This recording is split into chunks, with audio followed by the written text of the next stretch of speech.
नाज़रीन, मैं हूं उस्मान गनी और आप देखें सच किंग यूट्यूब चैनल। आज बहुत ही अहम टॉपिक है जिसमें हम बात करना है। सबसे पहले चलते हैं सीधा नेक्स्ट टॉपिक के ऊपर। तो नाज़रीन, सबसे पहले हम बात करें कश्मीर डे के ऊपर। तो कश्मीर डे आज चूँकि 5 फरवरी है, तो 5 फरवरी में हम यौम यकजहती कश्मीर मना रहे हैं। तो हम आज उन गाजियों, शहीदों और उन मासूम कश्मीरियों की जो शहादतें हैं, उनकी जो कुर्बानी है, उनको फरामोश नहीं करेंगे, बल्कि उनको हम याद करेंगे और उनको हम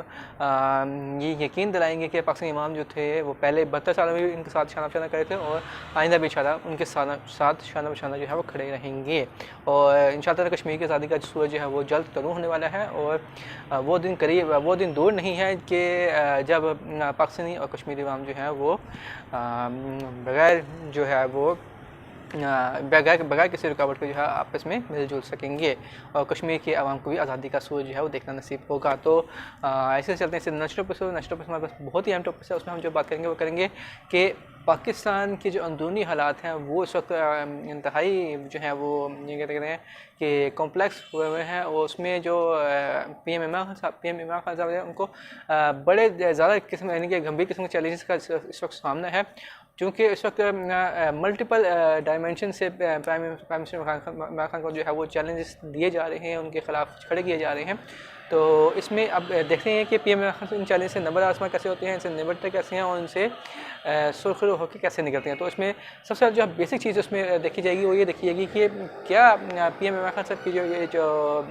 खिलाफ जो नए महाज हैं या जो नई चीज़ें हैं वो सामने जो आ रही हैं, इसमें कहाँ तक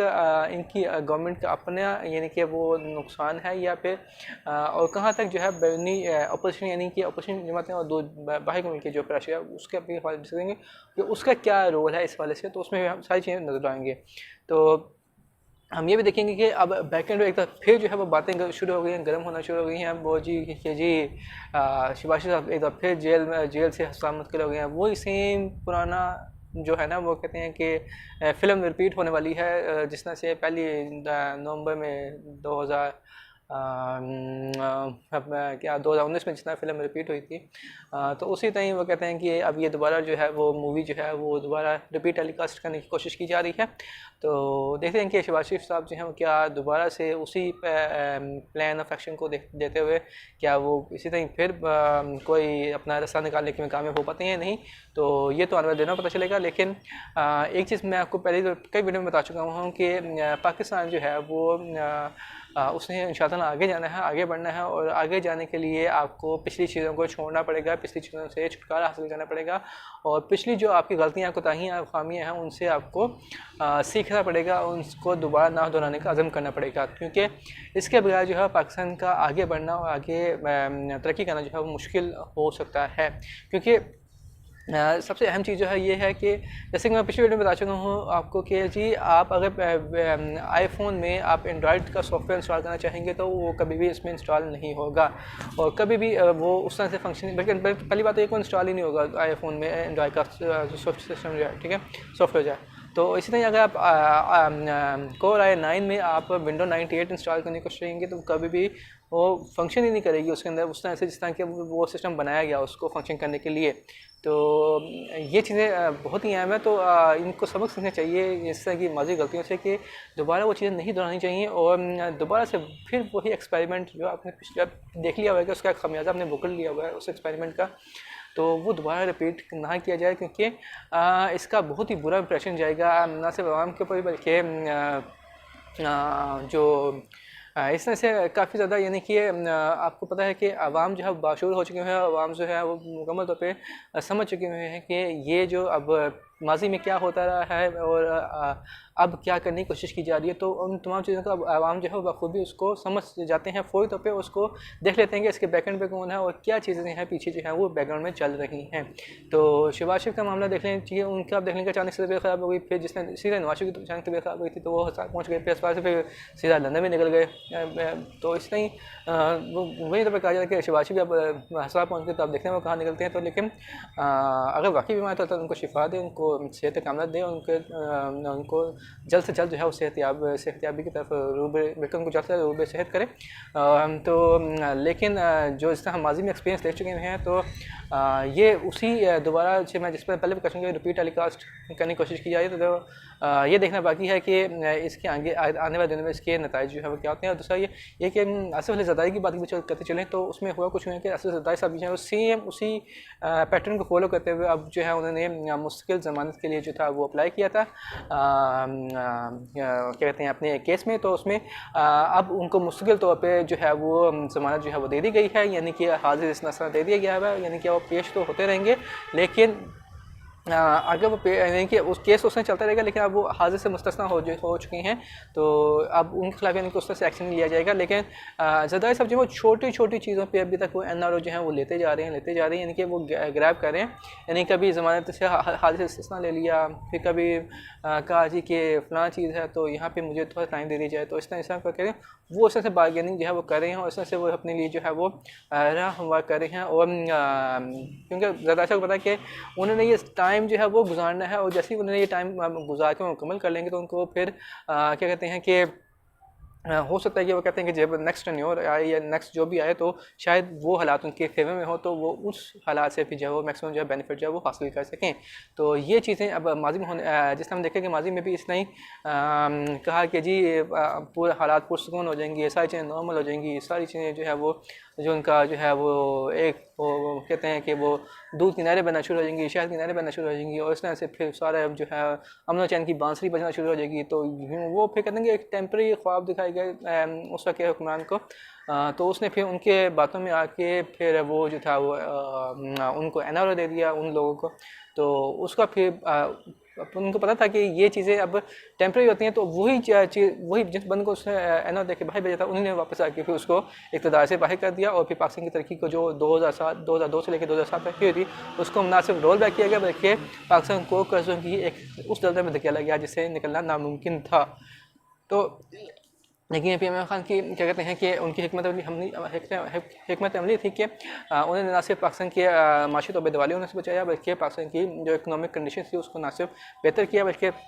जो तबाह हाल अदारे थे उनको भी दोबारा से मुनज़्ज़म करके अपने पाँव पे खड़ा करना शुरू किया। तो ये बहुत ही अहम कामयाबी थी पीएम खान साहब की कि उन्होंने इतने मुश्किल हालात में भी मुल्क को उन ख़तरात से निकाला जिसका पाकिस्तान को संगीन ख़तरात थे 2018 में इलेक्शन के बाद। तो पाकिस्तान पीएम खान से अपनी ज़बरदस्त हिकमत से जीता इन तमाम चीज़ों का ना सिर्फ मुकाबला किया, बल्कि इन ख़तरात को ना सिर्फ बहादुरी से मुकाबला किया, बल्कि उनको इन ख़तरात को ख़त्म किया और इसको पाकिस्तान की नाकामी को कामयाबी में बदल दिया। और इस तरह ही अब अगर हम देखें कि ये जो अब नई डेवलपमेंट्स हो रही हैं कि जी वो अब देखिए इमरान खान के ऊपर दो तरह से प्रेशर डालने की कोशिश की जा रही है कि या तो उनको पर इतना प्रेशर डाला जाए कि वो खुद कुर्सी छोड़ के चले जाएँ, या फिर वो ये असम्बलियाँ तहलील कर दें, या फिर वो इस तरह से वो कहते हैं कि वो कोई ऐसा वो ब्लंडर कर दें कि जिससे सांप में जो लट्ठी में टूटे। ये अपोजिशन की मैं बात कर रहा हूँ, तो वो अपोजिशन ये टेक्निक यूज़ करने की कोशिश करी है, और वही तौर पर जो है वो किसी तरह वगैरह किस तरह इस गम को टोपल कर दिया जाए, किस तरह से इसको हटा दिया जाए, ताकि सेनेट में जो इनकी अक्सरियत होने वाली है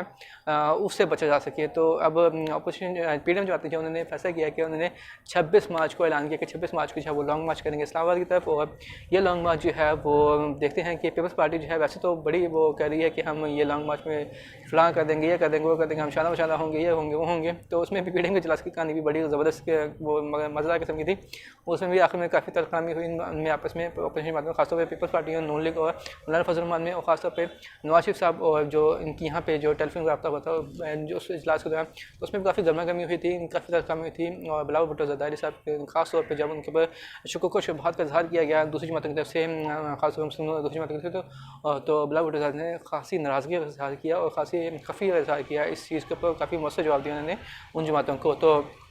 ये भी देखना बाकी है कि ये वीडियो में जाते हैं। अब तो ऐलान तो कर दिया कि अब 26 मार्च को हम जो है वो करेंगे लॉन्ग मार्च। तो ये भी देखना बाकी है कि 26 मार्च को ये जमातें जो हैं क्या वाकई वहाँ पे पहुँच पाती हैं, और क्या फिर पीपल्स पार्टी जो है बीच में डिच करके या धोखा दे के जो है वो बीच में से पतली गली से निकल जाती हैं, या फिर अपने लिए मज़ीद कोई इसमें से इस लॉन्ग मार्च से कोई अपना बेनिफिट हासिल करने की कोशिश करती है, अपने लिए माली फ़ायदा या अपने किसी में रियायत हासिल करने की कोशिश, नारों हासिल करने की कोशिश करती हैं। और क्या मुस्लिम नूर भी इसी लॉन्ग मार्च को यूज़ करते हुए जो है अपने लिए कोई फ़ायदा हासिल करने की कोशिश करती है, या फिर अपने लिए कोई रिलीफ हासिल करने की कोशिश करती है। तो ये भी देखना भी बाकी है।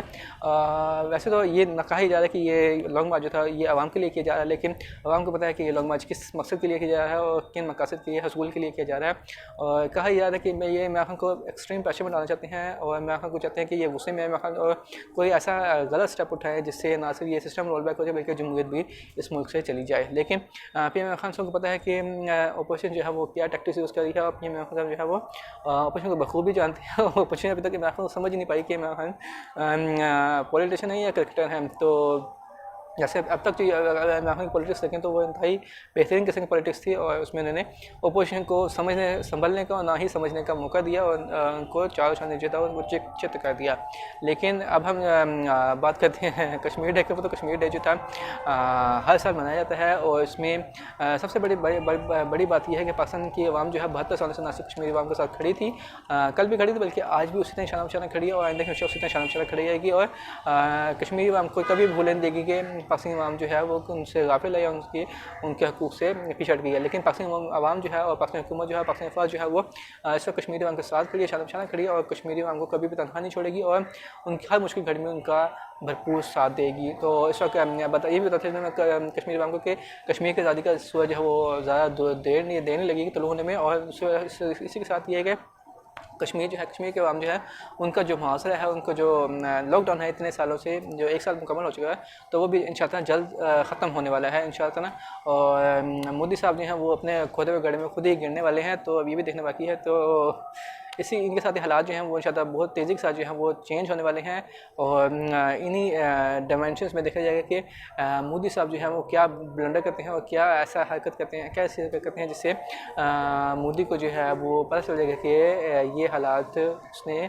क्यों डेवलप किया, क्योंकि उसको पता है कि पीछे मोदी गवर्नमेंट जो है उस वक्त फैसला कर चुकी है कि उसने इस गड्ढे में गिरना ही गिरना है। उसने इंडिया को सुकून का चैन नहीं लेना था, ना ही उसने अपने सुकून का चैन लेना था। तो मोदी गवर्नमेंट जैसा फैसला कर चुकी है कि उसने हिंदुस्तान की तकसीम का अपने फैसला कर लिया है। और अब चूँकि एक छोटी सी बात है किसानों को छोटा सा मुतालबा था कि आप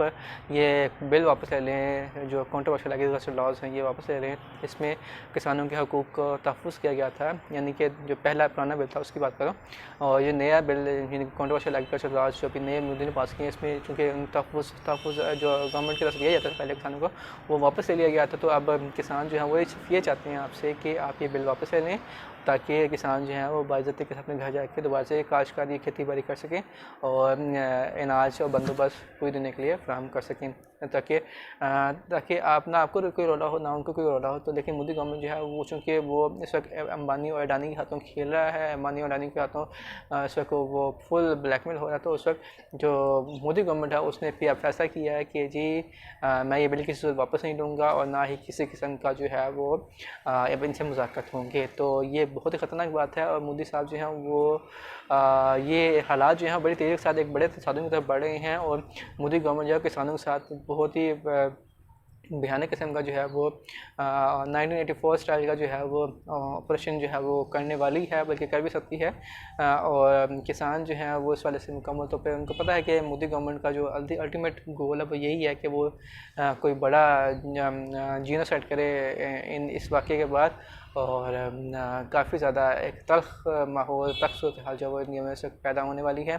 तो इस वाले किसान रहनुमा का ये कहना है कि हम चूँकि पहले भी पुरअमन थे और आइंदा भी पुरअमन रहेंगे, और हमारा एहतियाज है ही पुरअमन, और हम किसी किस्म का तशद्दुद और तोड़ फोड़ के ऊपर यकीन नहीं रखते और ना ही हम करेंगे। और उनका कहना ये है कि हम अगर मोदी गवर्नमेंट ने हमारे मुतालबात ना तस्लीम किए, यानी कि बिल वापस ना लिया, तो हम 6 फरवरी को जो है पूरे भारत को जो है वो बंद कर देंगे, पूरे भारत का लॉकडाउन कर देंगे। तो तो ये बहुत ही बड़ी धमकी है ऐसे मोदी गवर्नमेंट के लिए। और मोदी गवर्नमेंट देखते हैं कि इस मामला से कैसे बर्दाश्त होती है। और मोदी गवर्नमेंट जो है वो सिर्फ टोटली जो है वो सिर्फ अंडर प्रेशर है। जैसे मैं पहले बता चुका अंबानी और अडानी, और अंबानी और अडानी को कौन कंट्रोल कर रहा था ये सब आप जानते ही हैं कि बैकएंड पे कौन है। तो कौन सा मुल्क है जो कि पूरी दुनिया की फूड सप्लाई को कंट्रोल करना चाहता है, उसका कंट्रोल अपने हाथों में लेना चाहते हैं और पूरी दुनिया की खुराक का इंतज़ाम जो है वो अपने हाथ में लेना चाहता है। ये सबको मालूम है और पूरी दुनिया को चाहिए कि वो उस मुल्क से होशियार है, खबरदार रहे और अपनी फूड सिक्योरिटी को अपने पास रखे और किसी दूसरे मुल्क के हाथ में अपनी लगाम ना दे। तो ये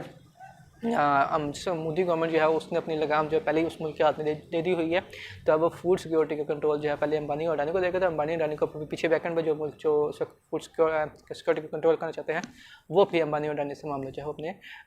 पूरे मकासद जो है वो हासिल करेंगे अंबानी और अडानी से ही। तो मोदी गवर्नमेंट जो है वो कहती है कि मैं बिल वापस नहीं लूँगी और ये बिल जो है किसी भी वापस नहीं लिया जाएगा। तो इस बिल वापस ना लेने की वजह से जो है खित्ता जो है वो बहुत बड़े बहरान का शिकार हो सकता है और बहुत बड़ा जो है अदम इस्तेहकाम जो है खित्ते में जन्म ले सकता है। और मोदी गवर्नमेंट जो है वो ना सिर्फ अपने मुल्क को ख़तरे में डाली बल्कि पूरे रीजन की सिक्योरिटी जो है वो स्टेक पे लगा रही है। और इस वक्त मोदी गवर्नमेंट जो है वो नहीं चाहती कि ये मामला जो है पूरा अमन तरीके से हल हो और ये मामले जो है आगे जाके किसी बड़े साने में तब्दील ना हो। क्योंकि मोदी गवर्नमेंट चाहती है, मोदी गवर्नमेंट का डे वन से एम यही है कि जो किसानों का प्रोटेस्ट को जो है वो किसी बड़े साने में कन्वर्ट किया खुदा न खास्ता, और इससे जितना ज़्यादा जो पॉलिटिकल गेम या जो पॉलिटिकल माइलेज है वो हासिल किया जाए। और इससे जो मैं आपको पहले बता चूँगा कि ये इंतहाई भयानक होगा इसका अंजाम। और अगर मोदी गवर्नमेंट नहीं समझता तो डेफिनेटली जो किसानों का एहतजाज का जो असर है वो डेफिनेटली कश्मीर की आज़ादी के तहरीक पर भी पड़ेगा। और मोदी जो है फिर वो एक बड़ा मैसिव जो है वो फिर उसकी स्ट्राइक की तैयारी भी कर रहा है इस वक्त पाकिस्तान के ऊपर। और पाकिस्तान आर्मी और एयरफोर्स और हर तमाम अफवाज जो हैं उस वक्त हर लम्हा और हर दम तैयार है और डे वन से तैयार हैं। और उनको पता है कि मोदी जो है वो इन तमाम हालात को तैयार ही इसलिए कर रहा है ताकि वो पाकिस्तान के खिलाफ जो है बड़ी कार्रवाई कर सके और एक बड़ा महाज जो है वो पाकिस्तान के खिलाफ जो है वो तैयार कर सके। क्योंकि मोदी चाहता तो इस मसले को एक चुटकी में जाके बस हल कर सकता था कि एक साइन करने थे उसने कागज़ के ऊपर कि मैं बिल वापस लेता हूँ और साथ ही तमाम मसला हल हो जाना था। लेकिन चूँकि मोदी गवर्नमेंट जो है पूरा माहौल तैयार करी है कि बिल वापस ना ले, फिर एक तसादुम हो, फिर हम उसको रंग दें, फिर हम उसको नाम दें कि भाई इसको फलां मुल्क ने स्पॉन्सर किया था, फिर हम उस मुल्क के ऊपर चढ़ाई करें, फिर हम उसके ऊपर एक बड़ा मैसिव ऑफेंसिव प्लान जो है या वो अटैक प्लान जो है वो लॉन्च करें उसके ऊपर खुदा न खास्ता। और लेकिन जैसे कि मैं पहले बता चुका पाकिस्तान तमाम मुसल्लह फ़ौजों को हर लम्हा 24 घंटे जो है वो चौकस हो चुका है और उनको पता है कि दुश्मन जो है वो अपनी जंग जो है पाकिस्तान की तरफ मुंतकिल करना चाहता है। और इस वजह से पाकिस्तान जो है पाकिस्तानी अवाम जी और पाकिस्तानी अफवाज जो हैं वो अगर मोदी गवर्नमेंट इससे कोई कार्रवाई करने की कोशिश की तो सिर्फ ना सिर्फ मुँह तो जवाब दीजिएगा बल्कि this will be the decisive and final battle once for all. So Modi should understand that do not play with fire as fire will burn you also. So इन्हीं दुआओं के साथ कि अल्लाह पाकिस्तान की हिफाज़त के पाकिस्तान का कर्म करे, फजल करे, रहम करे। और अगर आपको वीडियो पसंद है तो इस वीडियो को लाइक कीजिए, चैनल को सब्सक्राइब कीजिए, कमेंट सेक्शन में अपनी राय का साझा करना मत भूलिएगा। और हमें अपनी दुआ में याद रखिए। पाकिस्तान जिंदाबाद और कश्मीर बनेगा पाकिस्तान। अल्लाह हाफ़िज़।